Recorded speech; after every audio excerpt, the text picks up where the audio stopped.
విజయవాడ పశ్చిమ నియోజకవర్గానికి సంబంధించి పలు సమస్యల పరిష్కారం కోసం పశ్చిమ శాసనసభ్యులు వై సుజనా చౌదరి చేస్తున్న కృషి అభినందనీయమని ప్రముఖ సామాజికవేత్త ఆకుల శ్రీనివాస్ కుమార్ పేర్కొన్నారు. ఎమ్మెల్యే సుజనా చౌదరి ఆదేశాల మేరకు పశ్చిమ నియోజకవర్గంలోని పలు ప్రజా సమస్యలు అలాగే వివిధ రైల్వే సమస్యల పరిష్కారం కోసం డిస్ట్రిక్ట్ ఇండస్ట్రీస్ ఆఫీసర్, విజయవాడ పశ్చిమ నియోజకవర్గ ప్రత్యేక అధికారి ఎం మధు, సుజనా ప్రాజెక్ట్ సెంటర్ ప్రతినిధి ఉదయ్, ఎమ్మెల్యే కార్యాలయ కార్యదర్శి ప్రత్తిపాటి శ్రీధర్లతో కలిసి పలు సమస్యలను పరిశీలించడం జరిగిందన్నారు. పంజా సెంటర్ నుండి రైల్వే ఇన్స్టిట్యూట్ వరకు ఉన్న ఫుట్ ఓవర్ బ్రిడ్జ్ను పాదచారుల వినియోగం కోసం మరమ్మతులు చేయడంతో పాటు అసాంఘిక కార్యకలాపాలను నివారించేందుకు పోలీస్ భద్రతను కల్పించడం కోసం శాసనసభ్యులు సుజనా చౌదరి చర్యలు తీసుకుంటున్నారని వివరించారు. మీసాల రాజారావు వంతెన నుండి ప్రధాన రైల్వే స్టేషన్ ప్రవేశ ద్వారం వరకు బీఆర్టీఎస్ రోడ్డును అభివృద్ధి చేసేందుకు చర్యలు తీసుకుంటున్నామని తెలిపారు. గతంలో తమిళ పాఠశాల నిర్వహణ కోసం జలవనరుల శాఖ ఇచ్చిన భూమి లీజు కాల పరిమితి పూర్తయినా ప్రస్తుతం ఖాళీగా ఉన్నందున స్థానిక ప్రజల అవసరాల కోసం ఆ భూమిని కమ్యూనిటీ హాల్ నిర్మాణం కోసం ఉపయోగించేందుకు గల అవకాశాలను ఎమ్మెల్యే పరిశీలిస్తున్నట్లు తెలిపారు. ఎమ్మెల్యే సుజనా చౌదరి సూచనల మేరకు రైల్వే అధికారులు ఎర్రకట్ట ఆర్ఓబీల నిర్మాణ నిమిత్తం 3 కొత్త 4 లైన్ల రైల్వే ఓవర్ బ్రిడ్జ్ నిర్మాణం కోసం వివరాత్మక ప్రాజెక్టును నివేదికను తయారు చేసే బాధ్యతను రైల్వే అధికారులు పీఎం గతి శక్తి యూనిట్కి అప్పగించారని, తద్వారా నగరంలో ట్రాఫిక్ రద్దీ తగ్గుతుందని పేర్కొన్నారు. విద్యాధరపురంలో స్పోర్ట్స్ కాంప్లెక్స్ ప్రతిపాదిత సముదాయంలో బహుళ ప్రయోజన indoor sports hall, swimming pool, hockey stadium ఉంటాయి. వివిధ క్రీడలు మరియు శిక్షణ కార్యకలాపాలకు సౌకర్యాలను అందించేందుకు ఎమ్మెల్యే చర్యలు తీసుకుంటున్నట్లు ఆకుల శ్రీనివాస్ వివరించారు. కేంద్ర ప్రభుత్వ ఖేలో ఇండియా పథకం కింద 28 కోట్ల రూపాయలు అంచనా వ్యయంతో ఈ ప్రాజెక్టును ప్రతిపాదించడం జరిగిందన్నారు.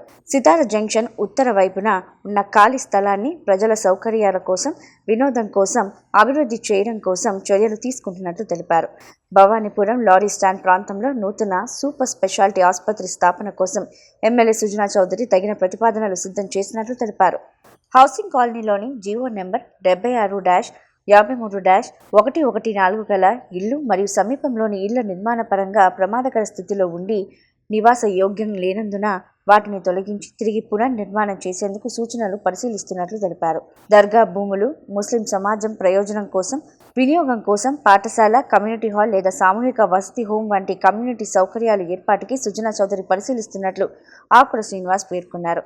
కాపు కళ్యాణ మండపం ప్రతిపాదనను కూడా సాధ్యమైనంత త్వరగా అమలు చేసేందుకు ఆయన కృషి చేస్తున్నట్లు వివరించారు.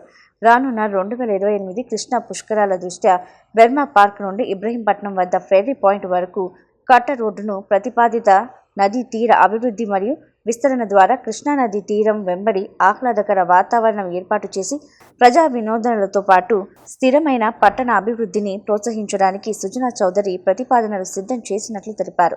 దుర్గగుడి అభివృద్ధి దేవాలయ మాస్టర్ ప్లాన్లో భాగంగా 2వ ఘాట్ రోడ్ నిర్మాణాన్ని ఎమ్మెల్యే సుజనా చౌదరి ప్రతిపాదించాలని తెలిపారు. సైన్స్ సెంటర్ స్థలంలో సైన్స్ మ్యూజియం ఏర్పాటు చేయడం ద్వారా యువత, విద్యార్థులకు ఉపయోగపడేలా ప్రణాళికలు రూపొందించినట్లు తెలిపారు. కుమ్మరిపాలెం సెంటర్ వద్ద ఉన్న విపరీతమైన రద్దీ ఉన్న రోడ్డు ప్రాంతంలో దళవాయి సుబ్బరామయ్య మున్సిపల్ స్కూల్ను ప్రత్యామ్నాయ ప్రాంతానికి తరలించి ఆ ప్రాంతంలో కమర్షియల్ కాంప్లెక్స్ లేదా వృత్తిపరమైన శిక్షణ కేంద్రంగా తీర్చిదిద్దగల అవకాశాలను పరిశీలించడం జరుగుతుందన్నారు. 1 టౌన్, 2 టౌన్ ప్రాంతాలను అనుసంధానిస్తూ కాళేశ్వరరావు మార్కెట్ వద్ద 2 ఖానాలతో కూడిన రైల్వే అండర్ బ్రిడ్జ్, అదనంగా మరో ఖానా ఏర్పాటు చేయాలని రైల్వే అధికారుల దృష్టికి సుజనా చౌదరి తీసుకెళ్లినట్లు తెలిపారు. నిజాం గేట్ ప్రాంతంలో వర్షపు నీటి కాలువ సమస్యను పరిష్కరించడం కోసం ఎమ్మెల్యే సుజనా చౌదరి తగిన కృషి చేస్తున్నట్లు వివరించారు. వీటితో పాటు ఇంకా అనేక ప్రజా సమస్యల పరిష్కారం కోసం ఎమ్మెల్యే సుజనా చౌదరి నిరంతరం కృషి చేస్తున్నారని పేర్కొన్నారు. రైల్వే పరమైన సమస్యల పరిష్కారం కోసం విజయవాడ రైల్వే DRMకు సుజనా చౌదరి లేఖ రాయడం జరిగిందని తెలిపారు.